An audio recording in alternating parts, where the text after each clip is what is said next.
यशोदानंदन व्रज जन रंजन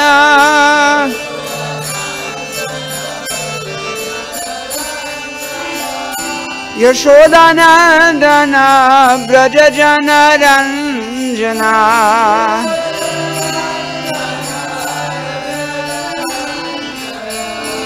यशोदानंदन व्रज जन रंजन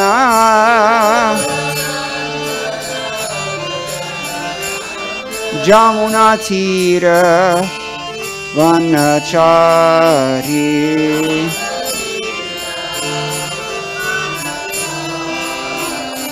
जमुना तीर वनचारी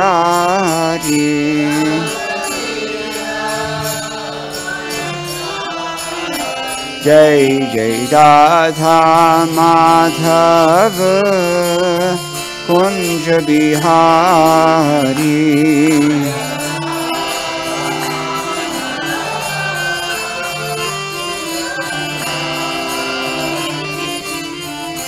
राधा माधव कुंज बिहारी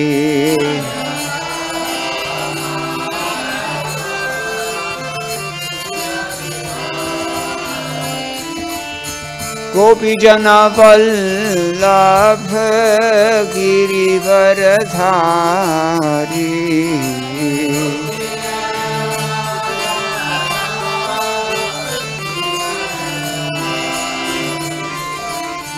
गोपी जन वल्लभ गिरिवरधारी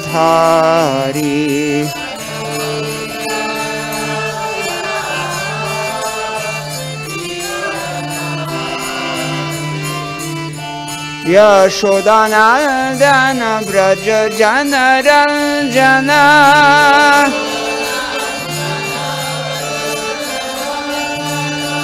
यशोदानंदन व्रज जन रंजन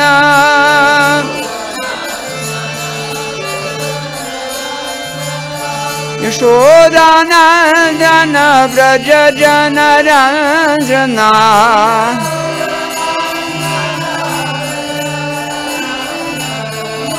यशोदानंदन व्रज जन रंजन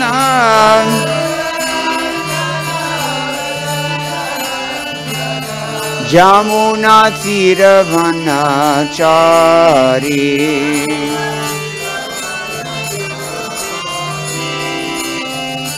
जमुना तीर वनचारी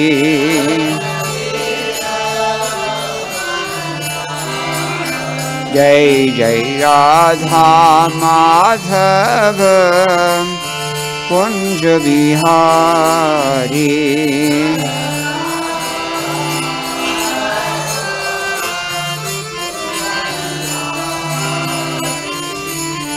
राधा माधव कुंज बिहारी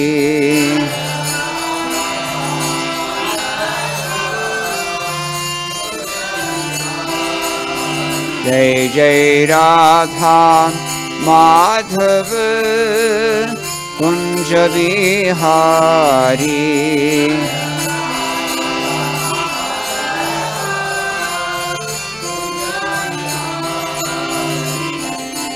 गौर प्रेमानंदे हरि हरि बोल। जय विष्णुपद परमहंस परिव्राजकाचार्य अष्टोत्तरशत श्री श्रीमद श्रील अभय चंद्रानंद भक्ति वेदांत साईं महाराज श्री प्रभुपाद की जय। अनंत कोटि वैष्णव वृंद की जय। नाम आचार्य श्री ठाकुर हरिदास की जय। प्रेम से कहो श्री कृष्ण चैतन्य प्रभु नित्यानंद श्री अद्वैत गदाधर शिवासादि गौर भक्त वृंद की जय। श्री श्री राधा कृष्ण गोप गोपीनाथ श्याम कुंद राधा कुंद गिरि गोवर्धन की जय। वृंदावन धाम की जय। नवद्वीप मायापुर धाम की जय। गंगा देवी की जय। यमुना मई की जय। भक्ति देवी की जय। तुलसी रानी की जय। समवेत भक्त वृंद की जय। श्री हरिनाम संकीर्तन की जय। ग्रंथराज श्रीमद् भागवतम की जय। ISKCON PVT संस्थापक आचार्य श्री प्रभुपाद की जय. Go Premanande. All glories to the Simul devotees. All glories to the Simul devotees. All glories to the Simul devotees. All glories to Sri Sri Guru and Gauranga. Jai Shri Prabhupada.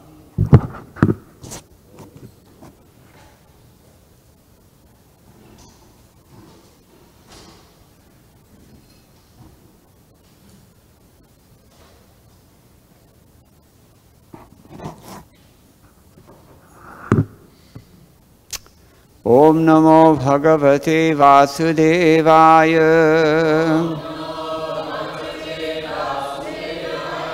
Om Namo Bhagavate Vasudevaya.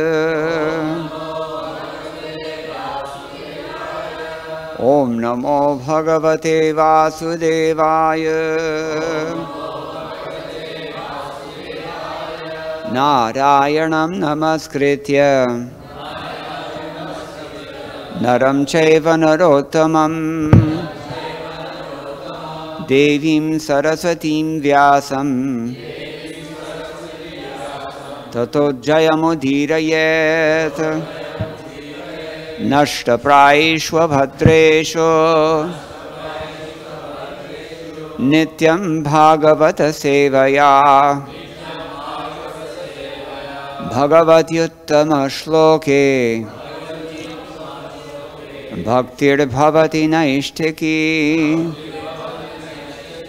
Krishne Swadhamo Pagate Dharmajnanadibhisaha Kalau Nashtadrishamesha Puranarko Dhunodita. Grantaraj Srimad Bhagavatam Canto 3, Chapter 24, entitled The Renunciation of Kardama Muni. And today we're on text number 40. And please repeat.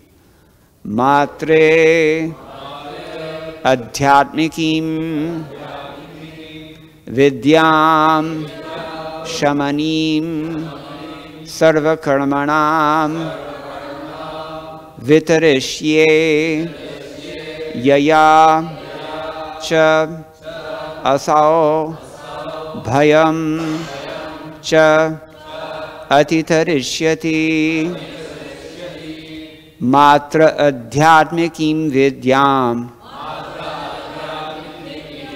śamanīṁ sarva-karmaṇām vitariṣye yayā cāsau bhayam cātitariṣyati mātra ādhyātmikīṁ vidyām śamanīṁ sarva-karmaṇām vitariṣye yayā cāsau bhayam cātitariṣyati mātra ādhyātmikīṁ vidyām śamanīṁ sarva-karmaṇām vitariṣye yayā cāsau bhayam cātitariṣyati.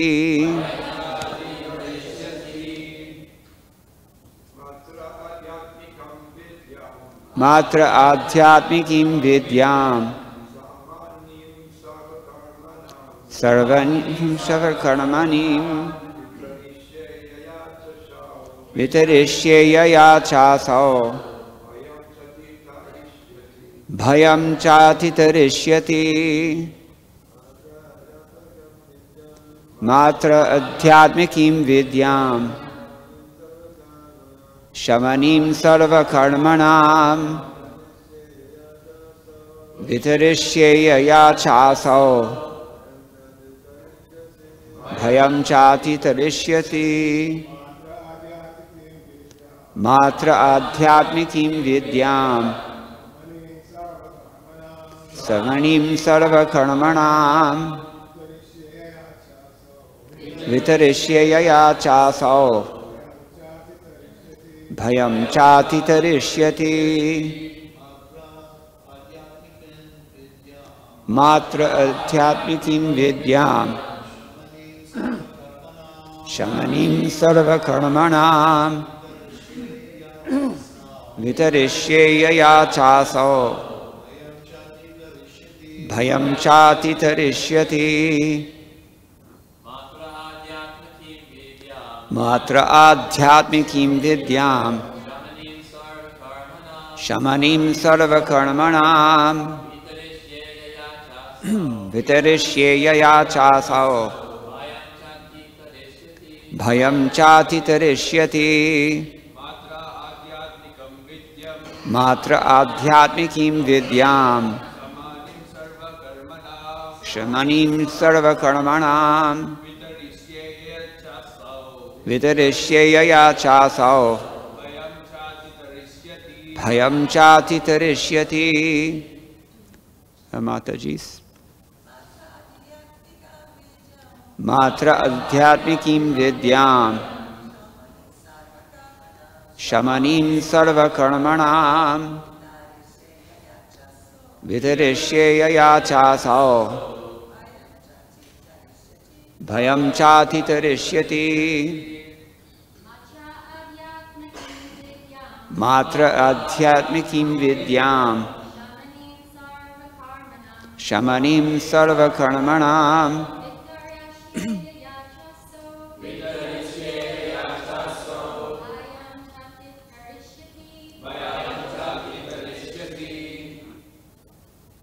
mātre, to my mother, ādhyātmikīṁ, which opens the door of spiritual life, vidyāṁ, knowledge, śamanīm, ending, sarva-karmaṇām, all fruitive activities, vitariṣye, I shall give, yayā, by which, cha, also, asau, she, bhayam, fear, cha, also, atitariṣyati, will overcome.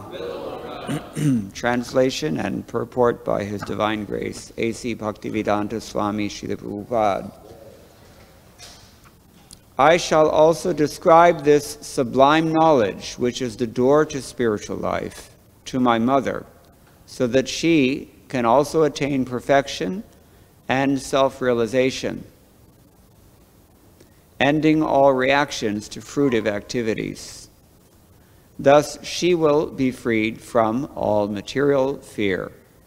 Please repeat. I shall also describe this sublime knowledge, which is the door to spiritual life, to my mother, so that she can also attain perfection and self-realization, ending all reactions to fruitive activities. Thus she will also be freed from all material fear.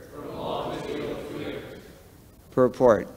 Kardama Muni was anxious that his good wife, Devahūti, while leaving home, Kardama Muni was anxious about his good wife, Devahūti, while leaving home.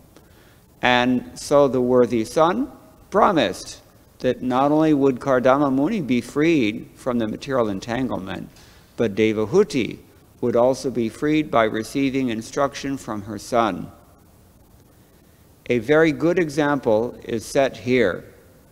The husband goes away taking the sannyāsa order for self-realization, but his representative, the son, who is equally educated, remains at home to deliver the mother. A sannyāsī is not supposed to take his wife with him. At the vānaprastha stage of retired life, or the stage midway between householder life and renounced life, one may keep his wife as an assistant without sex relations. But in the sannyāsa order of life, one cannot keep his wife with him. Otherwise, a person like Kardama Muni could have kept his wife with him, and there would have been no hindrance to his prosecution of self-realization. Kardama Muni followed the Vedic injunction that no one in sannyas life can have any kind of relationship with women. But what is the position of a woman who is left by her husband? She is entrusted to the son, and the son promises that he will deliver his mother from entanglement. A woman is not supposed to take sannyas. So-called spiritual societies concocted in modern times give sannyas even to women, although there is no sanction in Vedic literature for a woman's accepting sannyas. Otherwise, if it were sanctioned, Kardama Muni could have taken his wife and given her sannyas. The woman must remain at home. She has only 3 stages of life: dependency on the father in childhood, dependency on the husband in youth, and in old age, dependency on the grown-up son, such as Kapila. In old age, the progress of woman depends on the grown-up son. The ideal son, Kapila Muni, is assuring his father of the deliverance of his mother so that his father may go peacefully without anxiety for his good wife. Om Ajnana Timirantasya Jnananjana Shalakaya Chakshur Militam Yena Tasmai Shri Gurave Namah. Shri Chaitanya Manobhishtam Sthapitam Yena Bhutale Swayam Rupa Gadama Hyam Dadati Swapadantikam Vandeham Shri Guroho Shri Yataparakamalam Shri Gurun Vaishnavamscha Shri Rupam Sagrajatam Sahagana Raghunathan Vitam Tam Sajivam Sadvaitam Savadhutam Parijana Sahitam Krishna Chaitanya Devam Shri Radha Krishna Padan Sahagana Lalata Shri Vishakhan Vitamscha. He Krishna Karuna Sindho Dinabandho Jagatpate Gopesha Gopika Kanta Radha Kanta Namostate Tapta Kanchana Gaurangi Radhe Vrindavaneshwari Rishabhanusate Devi Pranamami Harpriye Vanchakalpatarubhyascha Kripa Sindhubhyaevacha Patitanam Pavanebhyo Vaishnavebhyo Namo Namah. Jaya Shri Krishna Chaitanya Prabhu Nityananda Shri Advaita Gadadhara Shivasadi Gaur Bhakta Vrinda. Hare Krishna Krishna Krishna Hare Hare Hare Rama Rama Rama Hare Hare.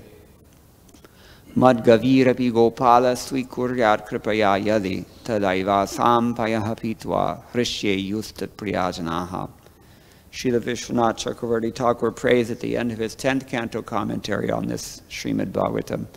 My dear Lord Gopal, only if you accept my words as your cows will they provide sweet milk to give pleasure to your pure devotees.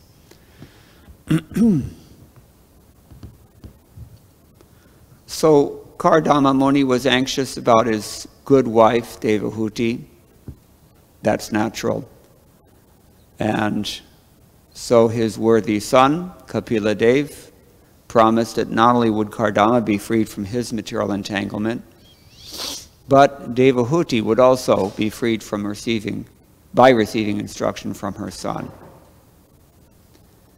And Prabhupada points out this is a good example. This is the varnashram system, that in the beginning, the son is trained by the parents. Putra means, here the word is used by the commentator, Vishwanath Chakravarti Thakur, Putrasya mameshwaratvat kalatrasya devahutescha krite chintana kartyetyaha mātre. In this verse, thank you, this thing is... He says that in this verse, he's giving instructions to his father Kardama Muni that chintana karya, you should not worry, don't be in anxiety. Devahutescha krite, on account of Devahūti, who is his kalatra or wife. Why? Because putrasya mama ishwaratvat. Because I am your son, and I happen to be the Supreme Personality of Godhead. So who can give better instructions than the Supreme Lord? And anyone who has studied this section of the Bhagavatam very carefully, you already know how valuable these instructions are. They're so valuable that Srila Prabhupada saw fit to publish a series of lectures that he gave on these verses, well, the next chapter really, in Mumbai in around 1970 something, I don't remember early on. But this is Kapila Dev setting a proper example of a son. Putra means someone who can deliver the parents. It's ironic because Bhagavatam says you should not become parents unless you can deliver your son. Or any of your dependents for that matter, your wife, any subordinate person, you should be able to deliver them. But here it's also understood that the system is arranged such that if there's any discrepancy, any problem, then the son should also deliver the parents, or at least the mother. So that's what he's setting that example here. And this is vānaprastha. First of all, Srila Prabhupada points out that the husband has to go away. He has to take sannyāsa at some point. And when he does, he might be worried about his family, his wife in particular, because women are 3 times stated here, dependent. How are they dependent? When they're young, before marriage, they're dependent on the father. When they're married, they're dependent on the husband. When the husband is gone to take sannyas, we hope, then they're dependent on the son, grown-up son. But in all cases, they're dependent. Chanakya Pandit has nicely described that a king who travels becomes very famous and widely respected. A Brahmin or a preacher who travels and tries to give what he can to the society, he becomes very widely respected. A woman who travels independently is destroyed. So this is the varnashram ideal, very hard to attain in this crazy age. I think it's never been worse than it is now, it seems. At least in North America. Some other countries have a semblance of sanity still, but my God, America's in a mess. Anyway, so sannyāsī is not supposed to take his wife with him. That would be the comfortable option, isn't it? But then where's the sannyas? It's like when I was in Tiruchendur, I asked them, because I have an Ayurvedic diet, I'm not supposed to take tamarind or tomato too much at least. And so I said, can you make rasam without tamarind and tomato? And they said, yes, you can, but then it's not rasam. So similarly, there's sannyas with the wife, might as well bring the kids too and the whole house, right? Doesn't work like that. So, vānaprastha stage, this is the halfway point. He's trying to detach, and there the wife is allowed, but you have to be restricting the sensual activities and materialistic pursuits in general. So, and then Prabhupada next points out that there are so-called spiritual societies. We heard about them this morning. They give you an electrocution and you're enlightened by that so-called, whatever it is. All concoction, all nonsense. So these kinds of organizations, they will give sannyas to women, but those who understand Shastra, they don't think like this. They don't act like that. They don't speak like that.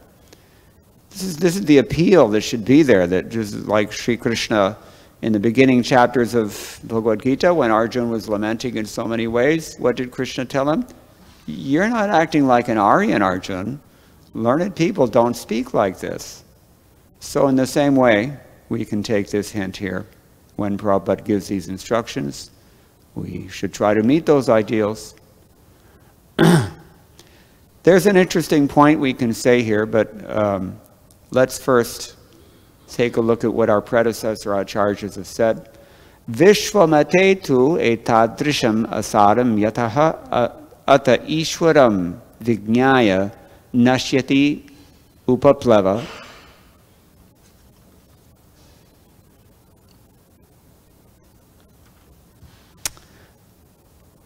dukkha jnanadya upadravo na. He's saying that you will not have any disturbances in the form of ignorance or material pains and such if you understand the Supreme Personality of Godhead. And such things are anyway useless. This is why we should cultivate spiritual knowledge, because it will serve you when you require it. The very nature of this world is such that you're going to be hit, and you're going to be hit very hard sometimes. And that's why we're instructed, read Bhagavad Gita every day. Do not neglect, because this knowledge will save us. As the word is here used, atitariṣyati, you will definitely be delivered. Tariṣyati itself is enough. You will be delivered. Atitariṣyati, no doubt about it. You will most certainly be delivered. So, and delivered from what? Bhayam, fear. And here we've heard already Madhvacharya has added ignorance to that, because what is the basis of fear other than ignorance? Okay, so, and Vishwanath Chakravarti likewise, we've already described, he's Kapila Dev is telling his father, Chinta mat karo, means, don't worry. All right, so, mātre Devahūti. This verse, Sridhar Swami says, refers to Devahūti. She's the one who's mentioned here as mātra, mātre, to my mother. Śamanīm, what does that mean? Unmulinim. All these karmic reactions in the form of suffering and happiness and enjoyment and suffering, both. These are all within the realm of karma. They will all be uprooted. That's the definition of śamanīṁ. You're pacified. So your desires will be pacified, and your suffering will thereby also be pacified. This is the point. As long as you're holding on to desires that cannot be fulfilled, and what desires can be fulfilled in this world, really, if you think about it, then our constant companion will be fear. Bhayam dvitiya bhiniveshata syat ishadapetasya. Because we have turned away from God and we've entertained the idea of something non-God, something other than Krishna, or other than devotional service. As soon as we do that, we're just asking for trouble. And so this is the idea here. He says, sarva-karmaṇām śamanīm. Everything will be pacified. Actually, shamana means the same thing as shama, to be equipoised. What kind of equipoise do we want? What does Krishna say about this? Dukkeshu samadvignamanaha. When we're suffering, we become so disturbed in mind, isn't it? So disturbed. And sukheshu vigata spriha. When we're happy, then we become so thrilled at all the prospects that life offers us, and so enthusiastic about chasing our dreams, even though we know that they're pipe dreams. How do you say pipe dreams in Sanskrit? Akasha pushpa, like a castle in the sky. Prabhupada in his antiquated English says will-o'-the-wisp. Sometimes means the same thing. So, śamanīṁ unmulinim, to uproot all this. This is the ideal. And at least by the time we're ready to die, then we have to become a little more peaceful. Bhayam atishayena tariṣyati. So here he's explaining the prefix ati. I pointed out already. You have tariṣyati is enough as a verb. It means the same thing. But when you say atitariṣyati, that means atishayena tariṣyati, very much so, extremely so. And what are you delivered from? Bhayam. this bhaya, that is the result of turning away from God. And that's on the negative side. The negativity is removed, and what is it replaced with?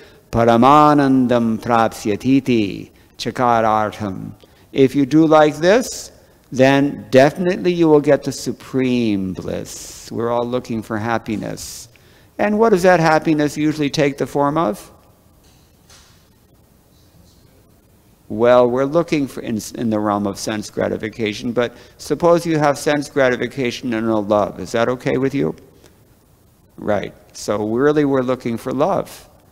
And that love cannot be fulfilled just by cramming your 10 organic senses with every kind of stimuli that you can find. Doesn't work like that. So, paramanandam prapsyatiti chakarartha. The idea is that if you take advantage of this knowledge, in the beginning it's just knowledge, but that knowledge turns into real love.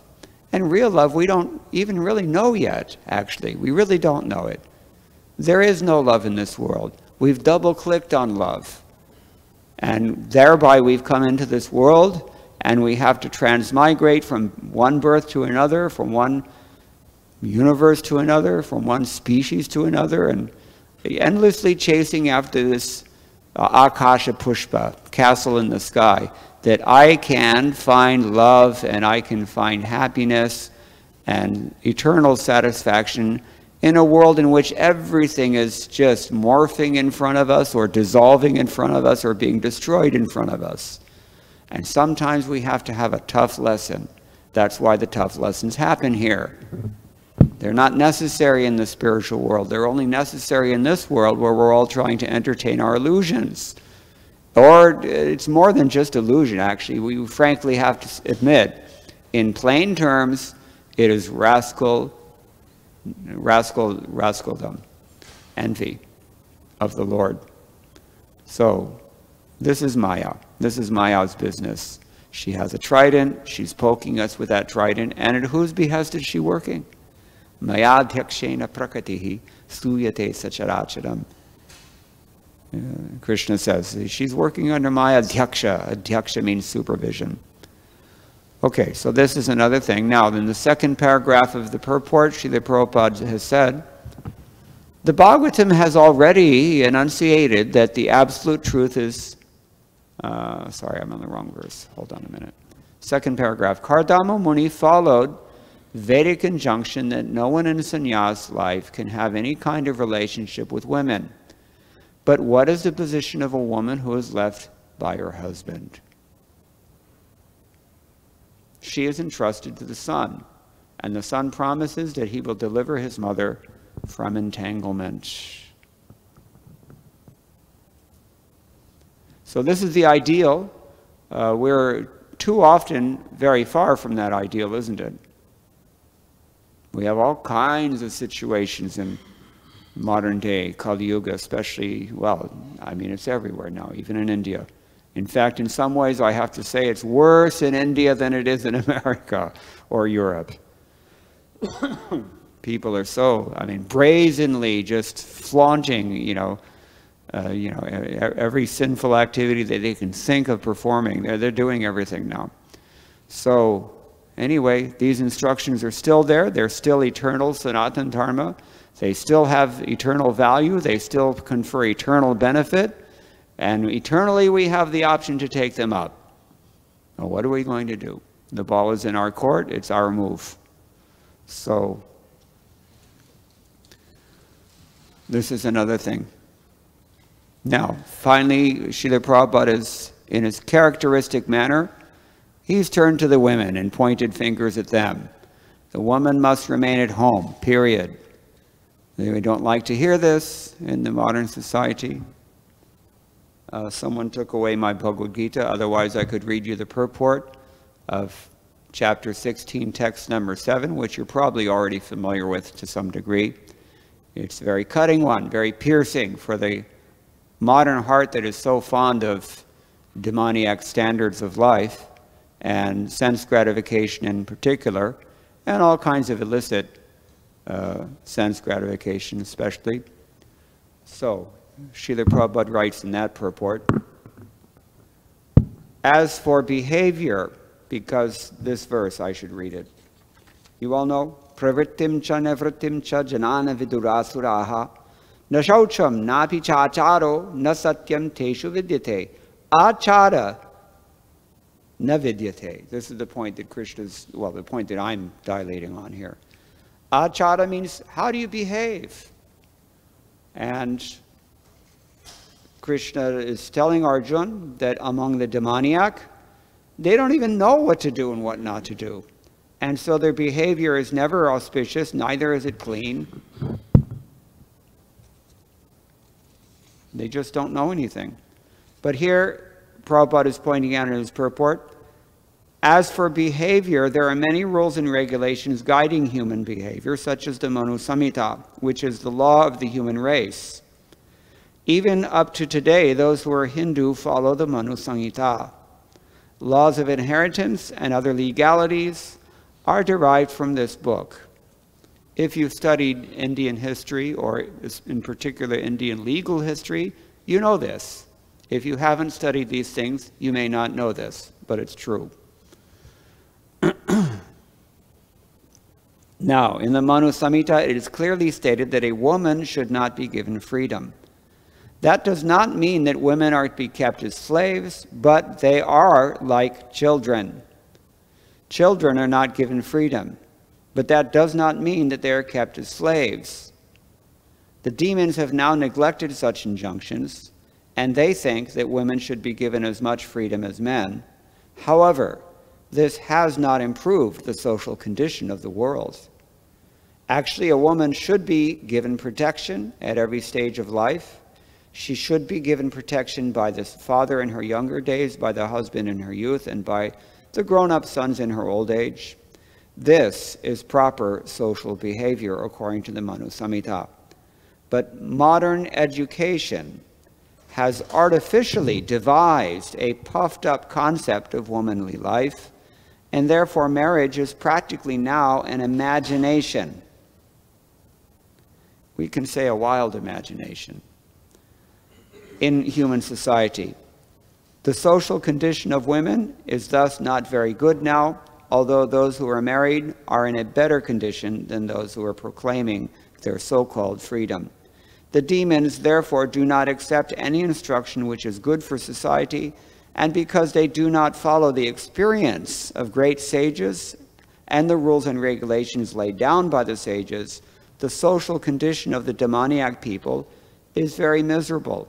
I would go even so far as to say that even 50 years after so-called women's liberation, the position of women is probably even worse than it was 50 years ago. So what good is it doing? This is the point that Prabhupada is making. Now finally, before ending, I would like to just observe something that one devotee, I mean ISKCON, or maybe he was a former ISKCON devotee, I don't know, but scholarly type, he did an analysis of Srila Prabhupada's purports in which Srila Prabhupada adds his own comments to what has been given by his predecessors. There are some purports in which Srila Prabhupada does that. He contributes original material to the discussion. And one of my favorites is chapter 4, text number 10, which you may know, Vita raga bhaya krodha, manmaya mamupashrita, ityadi.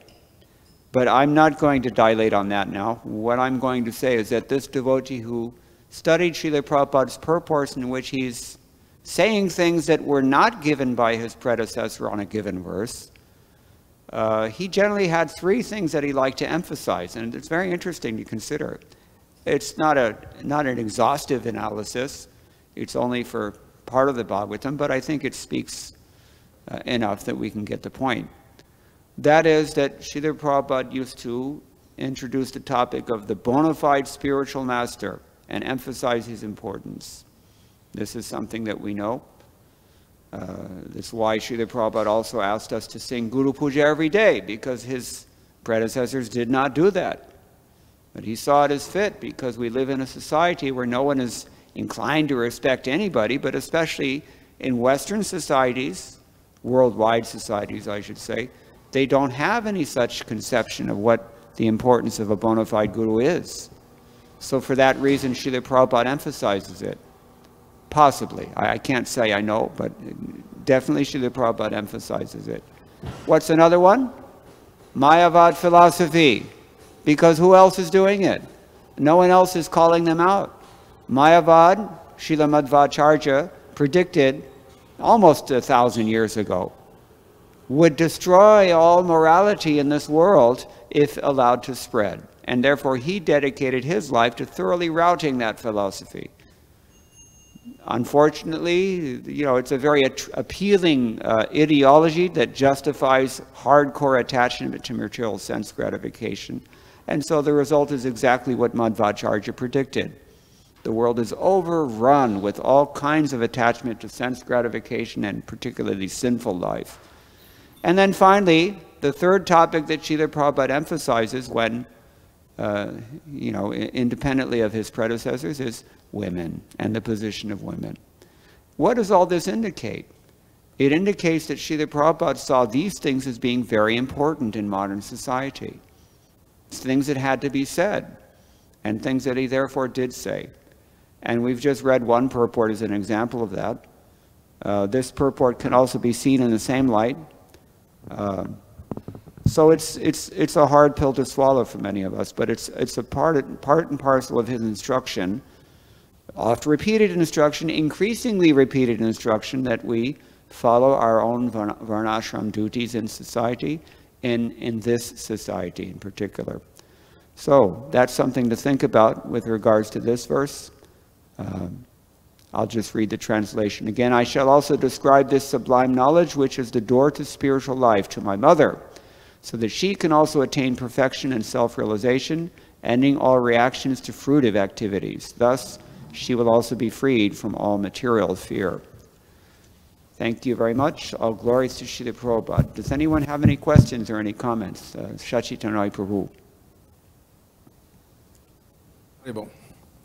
So, thank you for a very nice class. Just the definition, you define Akasha Pushpa as castle in the sky several times, but my understanding was always that Akasha is sky, Pushpa is flowers. It's sky flowers, not castle. And the idea was from, you know, Prabodhananda Saraswati's verse, Naikaivalyam Narakai, Akasha, Tridasha Pur Akasha Pushpayate. That is like if you, the demigod's abode, which is appealing to the karma kandis, they want to go there. But it's just like if you throw flowers in the sky, they don't stay, they come down. Yeah. Yeah, okay. Yeah, technicality that Prabhupada sometimes translates it loosely as castle in the sky, or as I said, will of the wisp, etc. Yes. Hare Krishna Prabhu, thank you. For the position of a woman, let's say in our Krishna consciousness movement, will this be applicable also, that the three principles about the husband, the son, and the three aspects, what the father. So, if a woman is initiated properly with a bona fide guru, because we find also that many of our women, a lot of them, they don't have a son, they don't have a father around, the guru is not even present, and if they have a guru, sometimes he has 20,000 disciples or 30,000 or more. Yeah. So, what will be her position in that regards? Or how do you, I want to see, what would you comment? To a large degree, it looks like her position is unprotected, doesn't it?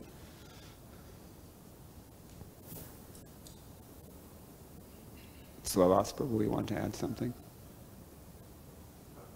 He needs the microphone. Yeah, I just wanted to say something. Okay. Hare Krishna Prabhu, thank you for a wonderful class. When I was a younger devotee, a new devotee, and I got married, I think I'm going to have to ad-lib a little bit, I just can't remember exactly, but I was told that, you know, that the husband shouldn't think that he's really delivering the wife, but that he should be thinking that the spiritual master will be the person that's going to deliver the wife. So in context that, you know, the wife should be on the path of spiritual life and following all the processes and regulations.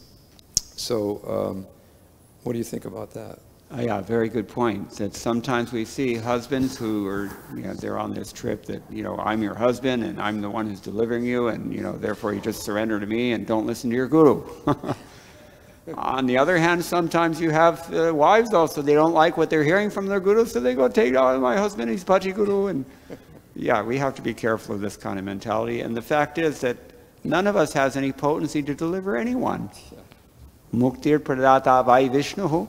Only Vishnu is able to give that deliverance. Even demigods like Lord Shiva cannot deliver you. So only Vishnu or his transparent representative can do this. But on a practical level, on a day-to-day level, the wife has to be protected, physically at least, from the material world. So that's the husband's duty. On that point of protection for the woman who doesn't have her father present, the guru's thousands of miles away, he has 20,000 disciples and so forth and so on. You have the temple authorities. I mean, like you repeated that phrase a few times. We don't like to hear this, it's a bitter pill or something. But practically speaking, that's what it works out at. You have a temple, you have a community, there's like a social structure, and that's what the protection is. You have to have competent temple managers and the people who are in temple dependence or have to cooperate, and that's their protection. If you cooperate with your temple authorities, that's your protection.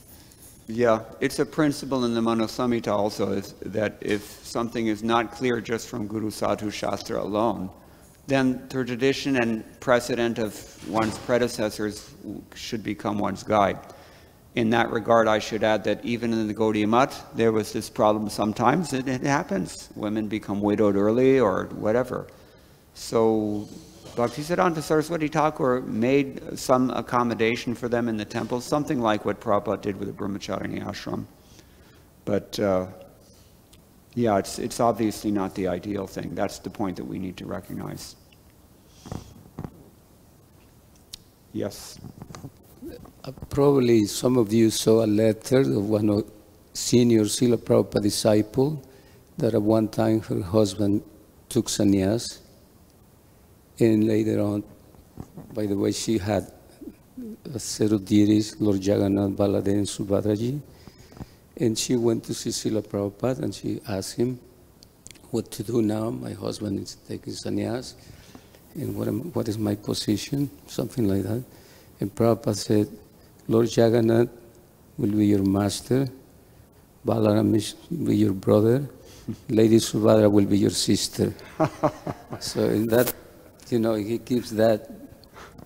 That's a good answer. That's super wonderful. I never heard that before. Yeah, that's in the Veda base. Yeah, I mean, and Prabhupada could be equally, harsh. When one of my god sisters' husband left in a scandalous way, she was left alone, only 26 years old. She went to Srila Prabhupada and said, well, what do I do? Prabhupada told her, well, now you're very fortunate. Krishna is your husband. Yeah. It's a hard pill to swallow also, isn't it? Yeah. Yes, Nilamada Prabhu.